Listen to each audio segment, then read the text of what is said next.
Rachel, welcome. How are you? Thanks for doing this. Hey, good. How are you doing? Happy Wednesday.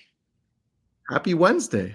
Excited to talk to you and to Kent again, this time on lead warm up and just warm up in general. Could you do a quick intro as to who you are, what area you cover? Are you talking to me? Yeah, All Rachel. right. I'm Rachel Warrell. I am a real estate in Northwest Florida. So that's Panama City Beach, 38, Destin. I primarily sell vacation properties, income generating properties as well. So investment properties. My niche is luxury and also investors. So that's my thing. Got it. How's your Living the market right dream, now? selling the dream. I like that. How's your market right now? Whoa, let me tell you what. So here's the deal. Nobody needs a second home. No one needs a vacation rental, right? A condo, which I'm in a unique part of Florida. So if we have condos, they are actually like they're zoned for vacation rentals. I don't have a lot of condos in my market that are primary residences. So when you read the Wall Street Journal articles about affordability and whether Fannie or Freddie will finance those, that doesn't necessarily apply to my market. But so how is my market? Actually, just sent out my weekly email to my sellers, updating them on the latest condo stats. And inventory is climbing. Transactions are quite low. That doesn't mean that people are not buying, but they are very price sensitive. Got it. All right. So then it comes down to, again, skills, right? How are you approaching them? 100%. I mean, 100%. It comes down to skills. And what I mean by skills is not necessarily objection handlers or anything like that. That's not my style, right? If someone calls me up, which they usually do, like I will call expireds. I love calling old expired. So if you guys don't have RedX old expired data, like get on that now. Like you should have been on that like years ago. But anyways, when I'm calling people and their property came off the market, I don't care if it came off yesterday or if it came off 2 years ago, right? My first question is, this place is amazing. Like, why in the world were you considering selling? Like, what's going on? Because if I don't have their why, and if I don't let them know that I actually care about their goals and what they're trying to do, then at the end of the day, I'm just some other, that Mm, your status quo agent, some sleazy like closer, right? So I get down to the root of it. Sometimes people are financially drained. They are tired of the property taxes. They are tired of the high condo dues. But sometimes you've got people that like my husband died or my yeah. husband's sick, right? And if that's the case, my motivation or my strategy for helping that person is different than someone who's like, well, I don't know. If we Yeah. could get this price, we would sell it, right? Those are two different animals. Yeah. Very true. Kent, isn't it you that always says your job as an agent is to sell their why back to them? Yeah. Yeah. If you don't know their where, their when, their why, you don't have a lead. That's me. I need to know where you're going, when you're doing it, why you're doing it. And if I know those three things, real estate agents struggle following up because they don't know those three things and they have nothing to follow up with. And so I'm also not the type of person that's going to be like, go for the appointment, right? If someone's telling me like, we're going to hold off, we're getting a lot of money right now, it's summer, it's peak, we'll think about it later. I'm like, all right, cool. Sounds like you got a plan. Is it all right if I send you my contact information? And, if you need me down the road, you got me. Then they're on my market updates, which are very custom, which are very, um, like it lets them know what is happening. Because again, I work with investors, right? They live like all around the world, all around the country. So they don't know what's going on in our market because what's happening in my market is could be totally different from what's happening in their local real estate market, right? True. Yeah. Because what Midwest is still popping, like up north, inventory is still low. Like it's Yeah. totally different there than it is here. So it's my job to keep them updated on what's going on here, and like let them know I'm here, I'm working. If you need me, call me, right? So who are you right now in this market? Who are Mhm. you finding the most success with dialing?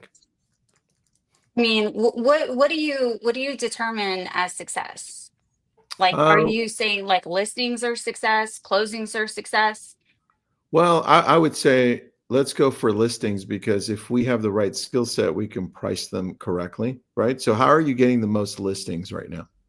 No, again, you go back to that client's why. So if they're not motivated necessarily, I've got almost 30 listings. I'm one person. Okay, so if you want to quantify that as success, like I'm Yes. great, but am I closing things? Not necessarily. And I have been like, I'll get things under contract and they'll fall apart because buyers will get cold feet. Yeah. So I say You're I'm in an interesting extremely, part. extremely busy, Yeah. not closing anything, All right. Well, negotiating my face off. that's okay. That's great. I love where you're at because you're right in the middle of it, right? And that's the reality of where a lot of agents are right now. But how are Yeah. you getting these listings? Let's take one step back. How are you Calls, getting these? calls, calls, calls, calls, and brand. So they also see my social media, which is, I believe, what this topic is about. Like, how do you warm them up?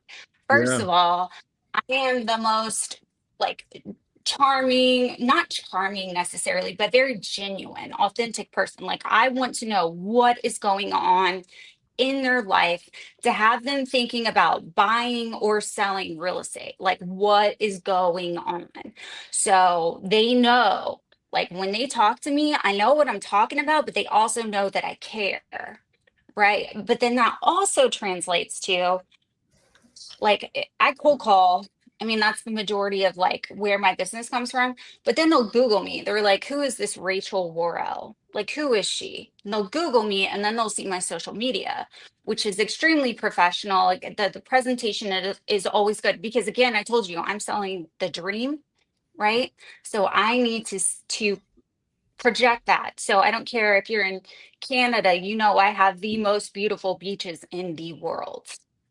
Like that you're like, ooh, I've never been there, but what's going on?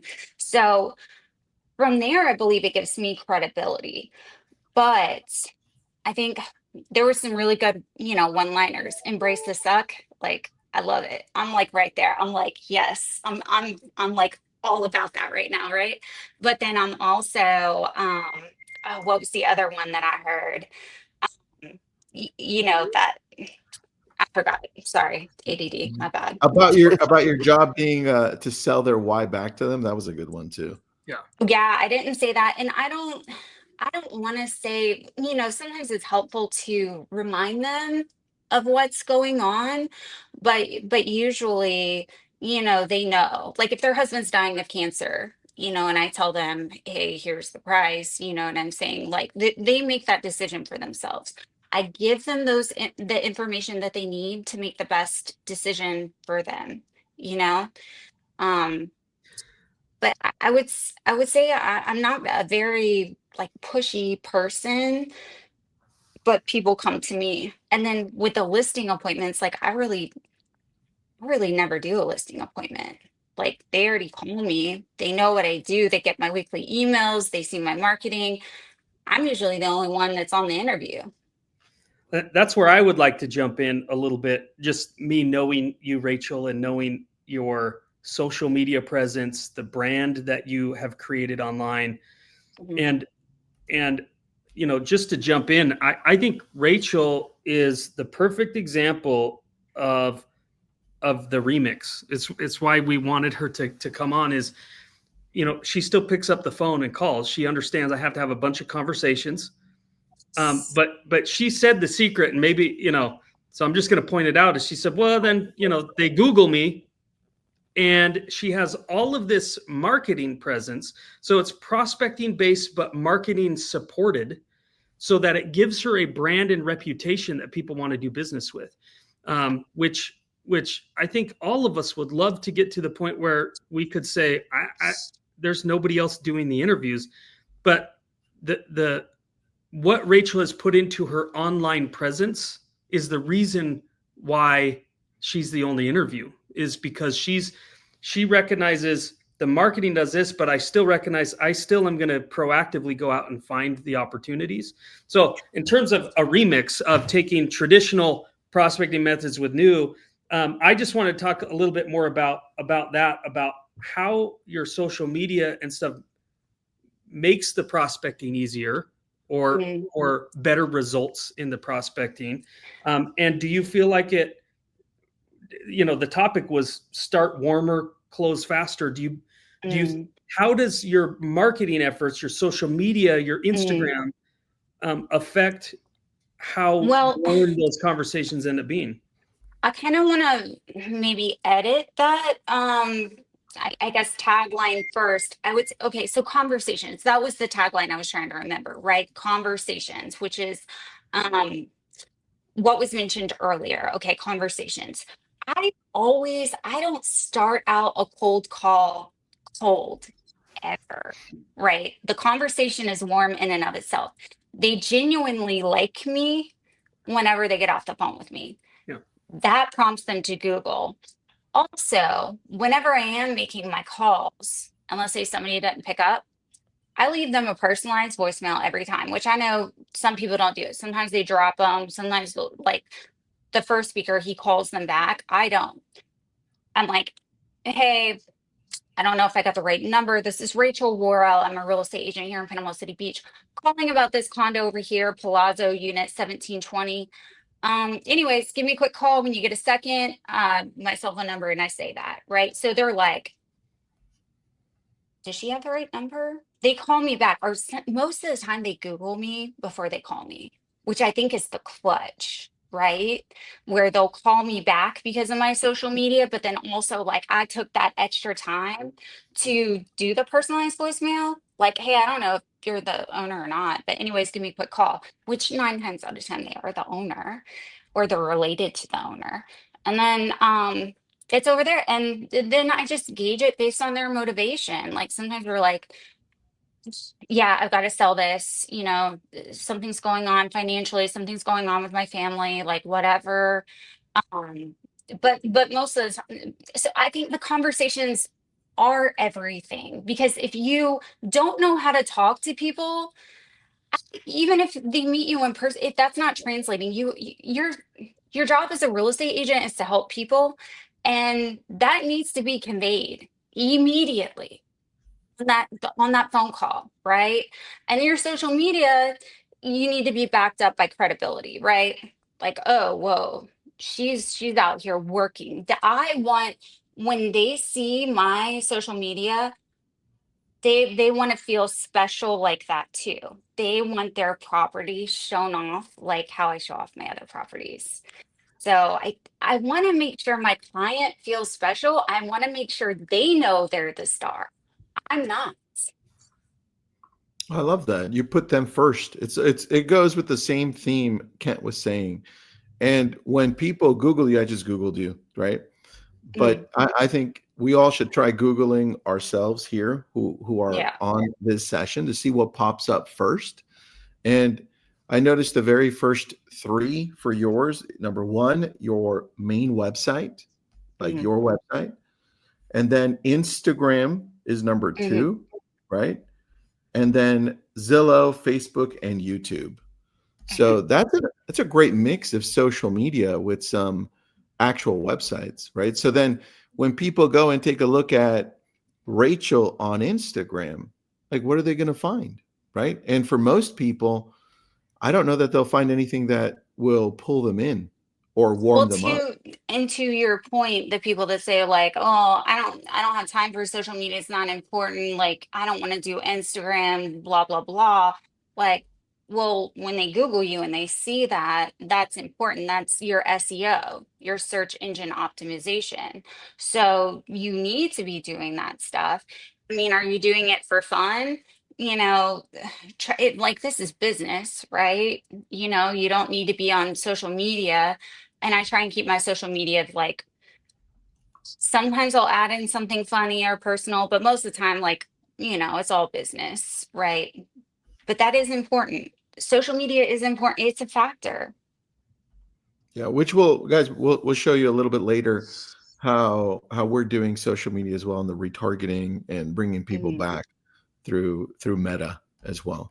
All right, so when people reach out to you, Rachel, and you're talking to them, what do you think is the key factor in connecting with them so quickly once you're talking to them?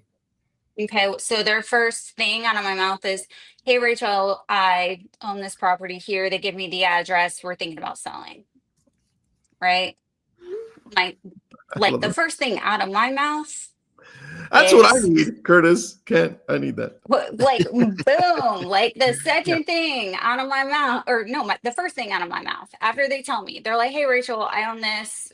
We're thinking about selling." And my first question, "Oh, well, what's got you thinking about selling? Yeah. What's going on?"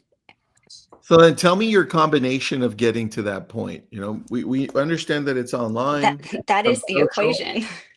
So let's get specific though. I want, like, if you are on Instagram, are you also on Facebook, TikTok, newsletters, LinkedIn, YouTube, TikTok, Instagram, Facebook. And then let's go into some details. So what's your cadence? Like, where do you post the most and what do you post? I'm a freak. Okay, so I post Monday through Friday, every single day of the week on Instagram, YouTube, TikTok, Facebook. Did I do LinkedIn, YouTube? I post on all of them. That's what I was hoping you would say, by the way. I love that. I mean, I do. It just goes to show, when we're in this business and we found a niche, and it's for Rachel, it's a combination of things. But when we found a niche, we need to show up consistently over a long period of time, and it looks really awkward for people looking in sometimes. They're like, but every day, multiple times a day? Like, yeah, every day. And before, so like now I've actually used RedX's social media, right? So it's like all automated, like I do that. Before I had that, I would wake up 4 o'clock in the morning, draft my social media posts, and I will post them myself every single day because I didn't want it to get in the way of my lead gen or doing, you know, closing deals, negotiating offers, going on appointments. Like I treated that like as a priority, right? But I would say, and maybe your original question was like, how often do I post, or like, how does it come that people call me and say, "Hey, Rachel, we want to list our property. We own here. We want to list our property." And like, where did those people find me? Where do those people find you? So I would say the majority of those people call me because I called them first. I made a very good impression. They get my updates. They Google me. They see my work, right? They're in my stratosphere. I would say a very small percentage, I'm not going to say none, but a small percentage of like my book of business comes from people that saw, well, I did have a lady call me. She was like, "Hey, Rachel, it's Kathy. I saw you on TikTok." And she wanted to talk about one of my listings, right? So that, I mean, it happens, right? But I would say the majority of my business comes from those conversations. And what I love about being able to call these people first is that I am honing in on my seller avatar. Like I'm only calling people, I'm not calling the trailer park, okay? I'm calling the listings like I really, really want. Now, if I wanted to, which a lot of people make money on flips and stuff like that, which not, but if that's your niche, call those people. But my niche, I can be very controlled about my business, very controlled. And my business is the property that I want to sell. Got it. I love that. And then who are you calling, just to get clear? Where are you getting these numbers? Who are you reaching out to that they're calling you back? So I either circle prospect, right? So using that geo lead.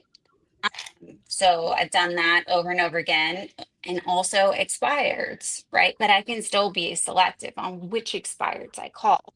You Like mentioned if it's old not a property expired. that I don't, if it's a property I don't want, that I don't call. Yeah, I like that. You mentioned old expireds at the beginning, right? Mm, What is that? How far do you go back? okay, so oh my gosh. Okay, so to be honest with you, right now in my business, I am one person, so I only get to make like actual cold calls like 4 times a month, right? So once a week, like on on a Monday, like I'm calling those, just to do it, right? But most of the time that they call me, but I went back 10 years before, and I'm telling you, like when I Wow. first got RedX, the old expireds, I called 10 years back, and let me tell you what, a lot of people are scared to call expireds. I know I was, right? Because you only, like the fresh ones, you only get like this much, right? And most of it, there's probably like 10 agents or more calling those people, and you are competing, and you better get that appointment, because guess what? If you don't get that appointment, you're not getting that listing, right? So my strategy is like, if you own property in my market, if you own the kind of property in my market, like I'm going to talk to you. I want to be your best friend. I want to be your go-to, period. So I like it because if you're calling an old expired, even if they expired 6 months ago, a year ago, 2 years ago, you're just like, hey, I don't know if I got the right number. This is Rachel Warrell. I'm a real estate agent here, and you say you're in market looking for the owner of this property. You say the address, and you're like, is that you? You know what I mean? And they'll be like, yes. Like, oh, perfect. Just what I was looking for. How you doing? Happy Monday, or happy, usually I call them Monday. So I'm like, happy Monday, by the way. They go, ha ha ha. Anyways, real quick. I was calling. I saw you had your property on the market like a while ago. And then it's off. Like, what happened with it? What's the story with it? Right? And then I'll hear about it. Like, put it on the market, didn't sell, whatever. We gave up. Or the deal fell apart, or we didn't get that job, or whatever, right? And then I just get their contact information. I do the weekly email, and then they randomly call me. Like I'm telling you, I've got people that are calling me I haven't talked to in 3 years, 5 years. Totally forgot about them. They're like, hey Rachel, we want a list. I'm like, oh, okay. I'm not in front of my computer. Which one do you own again? Like, I have no idea who they are. No That's clue. true. But they call me like I'm their best friend. Well, that you built this whole process, and you're so easy to talk to. So over the phone, that makes it so much easier to connect, right? Like non-threatening. Well, I mean, while we wrap up with both Kent and Rachel, on that note, I think that's common. We've mentioned that both Kent in the role playing, he's smooth. He's how do you take someone? I know people are asking this, and I know it's a little tangential to what our topic was, but I think it's important. How do you take someone who's afraid? I'm nervous. Mm-hmm. I'm fearful. Mm-hmm. I'm going to get on the phone. Mm-hmm. How do you take someone that's in that state and get them to feel and sound relaxed and calm and easy to talk to? I'd love to hear from both of you on that one. My first thing is everyone has those, right? So just practice, practice, practice, and you'll eventually learn, right? I'm a female. Okay, so usually when females get nervous, maybe their voice goes up, or maybe they kind of sound like this on the phone. I'm like, you are not a little girl. you are a professional woman, right? And you are calling to see what's going on with their property. That is your job. You need to get that out of your head, first of all. Like, you're doing your job. And then also you better have, you like, just like you need to know your seller's why, you need to know your why. Is it so your kid can eat? Right? What, you scared to feed your family? Like, what? What are you scared of? Yeah. Kent, any advice? I don't think that call reluctancy ever goes away. I still have it, honestly. I'm just, at the end of the day, though, you become less attached to the outcome the more money you have in the bank. The more desperate you are, the more it comes off. So my advice isn't going to sound great, but have 6 months of savings in the bank before you go full time into real estate and get on the phones and call, because it's going to take that long for the wins to start stacking up. Yeah, and that's a really good point, guys. And I love that. And then, yes, we'll show you how to role play with ChatGPT in a little bit. We'll do it live. We also have a role play line for customers. We have a phone number that people can call into. They talk to a real human being. You choose what lead type you're practicing. You talk to a real human being. You role play. They will not break character, which is awesome, because if you're like, oh, what are you talking about? It's as real as possible. You even choose the difficulty of setting the appointment, like whether it's going to be really hard or not. And that essentially is how many objections they're going to throw at you. So you should always pick the hardest difficulty. And then you get a recording of the call, because then you can take that recording, take the transcript, and upload that into ChatGPT and say, how could I have done better? Yeah, dude. Yes. And it all comes down to the practice, because just like Rachel and Kent said, that fear, that slight little fear of calling people, it's never going to go away. Yeah. Unless you're a freak of nature. But I still have the fear, like when I'm calling expireds or for sale by owners, I still get that. So, but doesn't that feel nice though? I love butterflies in my stomach. Like, I like it.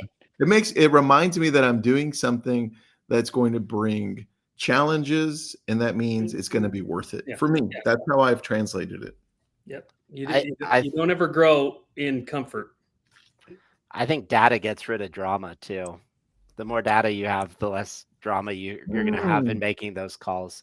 So one thing that we're doing, and I think this is why it's been a successful year for us, is I don't work with anybody that's not a 9 or a 10 on the Y Richter scale. I'm looking for death, divorce, diapers, meaning they're upsizing because they're having more kids, or downsizing. So the 4 Ds: death, divorce, diapers, downsizing. The 4 Ds. I have to move. I have to move, in other words. And if they don't have to, sorry, this market ain't for you. This is not a greed market. This is a need market. Yeah. If you're looking for, take a different approach. If you own property that I want to sell, we're friends, right? Call me when you need me. I'll list it. I do not care. Yeah, that's why you have 30 listings and they're not selling though. No, that's because Florida. of the market and the inventory, but they will eventually sell. This market will switch, and then they'll be gone. Your average days on market in Florida are 127. So for what property type? Yeah, I mean, it's even worse for condos, and depending on the building or whatever. But listen, this is a long game, right? And if I got a bunch of listings that aren't selling, I'm going to go get more. It's all good. That's a whole nother topic that we don't have time for. Rachel, it's like, well, how do you follow up with these people long term, right? People are also calling. So you're getting buyers from these too, possible buyers. So that's what I love. Yeah. Yep. All right. Kent, what were the 4? I had a question somewhere else. What were the 4 Ds that you said? Death, divorce, diapers, downsize. Death, divorce, diapers, downsize, for that person who asked. There you go. And don't forget diamonds when you get married. Diamonds. I like that. There's 5. Okay, hold on. Wait. That's awesome. So that's 5. Rachel just upped you. There you go. Hey, I'm in Utah though. People get married at 18 years old. So Yeah. No money for a first home. Look, he never said real diamonds, Ken. Okay, yeah, he said diamonds. Okay. You're gonna be popping out kids. You're gonna need a place to live. Yeah. All right. So what were the 5 then? Death, divorce, diapers, which is upsizing. Yeah. Death, divorce, diapers, downsize, diamonds. Nice. I love it.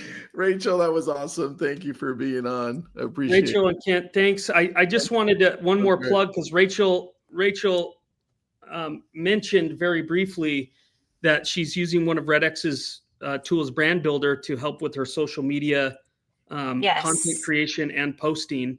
And I love it. And just the QR code that we keep posting, if you go there and you go to products, it's called Brand Builder. I was looking at diamonds spelled wrong on that last pop-up there, Tristan. Hey, I didn't do that. Yeah, so if you go there, it's called Brand Builder. It's a cool app with the teleprompter. You can make your videos there. There's AI scripting if you're scared what to do. And then there's video editors, but then there's also people who can manage all the posting on 5 platforms. So, Rachel is still at the heart of all strategy, all the content. It's her voice, it's her, face. And it's just, she's leveraging systems and tools to make sure that she can be more efficient and focus her time on the conversations with people. So anyway, just wanted to put that plug in there. But yeah, thanks, Kent and Rachel. Do you have anything else for them, Tristan? We do. One more thing. I just remembered to put it in my notes. Kent, what's your schedule like in the morning? Because you were going to go through, after you call expireds, new expireds, you call new expireds again. What's the process? Your lead stack. Oh, I'd love to hear that from Rachel also. Yeah. What's your lead stack? So my job every day is to get a qualified listing appointment. Mm-hmm. And listing appointments come from expireds and follow-up. So I do expireds, then I do all my follow-up. And then from there for rent by owners, then circle prospecting, just listed, just sold, and then follow-up again. And then how long is this process for you every day? So I'm usually 8 to 11. Okay. Well, what people may not know, and you can go find Kent's social media on this, but he did 1,000 dials a day. He was going to do 100 days, but he did 1,000 dials a day, made it 53 days of doing 1,000 phone calls a day. Sometimes that took him 6 to 8 hours to do, but he also made $177,000 in commissions in 53 days from doing 1,000 dials a day. So it was worth it. So that's crazy. 53 days, 1,000 dials a day. Yeah. How many people? All right, so let's scale back a little bit to your 8 to 11. How many people are you finding home? Am I talking to? Yeah, that you talk today? Huh? On average, 10 people an hour. 10 an hour. And then are you on the multi-dial dialer? Yeah, if I do 3-line. Perfect. 10 I an may hour. or may not call the DNC. he does not. It does not call the DNC. I That know would be a big risk. Yeah. I just told everybody here, do Life's not all call about risk, Curtis. Not here, buddy. Not here. Listen, do not call the DNC. Go and knock on the damn door. Okay. That's what I do. Well, just to address DNC, and we don't need to just one sentence here. 50% of the phone numbers are not on the DNC, and the percentage of connection rates of non-do not call versus do not call are within 1%. Yeah. So I did for the first 10 days of that challenge. I didn't call anybody on the DNC. Perfect. And it was pretty in line. Yeah, I like that. So there's plenty of opportunity. Plus, there's social media, and there's postcards, and there's door knocking, and there's everything else you could do for the other people that you're not, and nobody's doing a lot of those things. So they're on the do not call. Curtis, I've got to run a straight line here on my end in California. We're like the most litigious state in the freaking planet. Yep. Right. Florida's right behind you because they have their state TCPA stuff. Yeah. So there you go. I cannot call somebody on the DNC in my state because if I call the wrong person, I'm done. And so is the brokerage, right? Because you just saw the 2 lawsuits coming up for KW and Compass last month. Yep. So that for us, it's not something light that we can do. So hands down, we do not do it. And Rachel, give me your lead stack. Give me your lead stack. Okay, so when I was new, right, like when I didn't like have my book of business, I would call at least 3 hours a day, 3 days a week. I mean, but I usually did more because if you're not going on an appointment or negotiating an offer, like you need to be on the phones. So during COVID, when everything was shut down, I would make calls 8 hours a day, 5 days a week. My conversion rate is usually like 10% of the pickup rate, and that doesn't include the people that call me back. And then I'll get half or more of those people to trust me enough to give me their email, and then stay in touch with them, and then they list with me eventually, even if it's 3 years or 5 years later. And is that all expireds, or do you call any No, other? so I've done all of it, right? And I really, really like Kent's strategy of diversifying your lead source. So I used to be very circle prospect heavy, and I still will. Like if I've got a buyer that has to have this building or in this neighborhood, like I will circle prospect. But expireds, and y'all, I love old expireds. I used to do FISBOs back in the day, but I'm a woman. I've like the most horrible, scary situations I've ever come across have been FISBOs. So I really don't do FISBOs anymore, but you can. I mean, I've gotten listings from them before, and I've also thought I was going to die. So, we don't do FISBOs. We don't do FISBOs because we're expressives and don't like working with analyticals. They really are narcissists. They're either just testing the market or they're straight narcissists, like, or serial killers. So true, like, guys. you don't know. I love that. All right. Thank you so much for being on. We're going to continue this conversation. Thanks for having us. Rachel, that was really good. Kent, same. Very impressed with both of you. We'd love to have you on again when we do this. So thank you. Thanks for having me.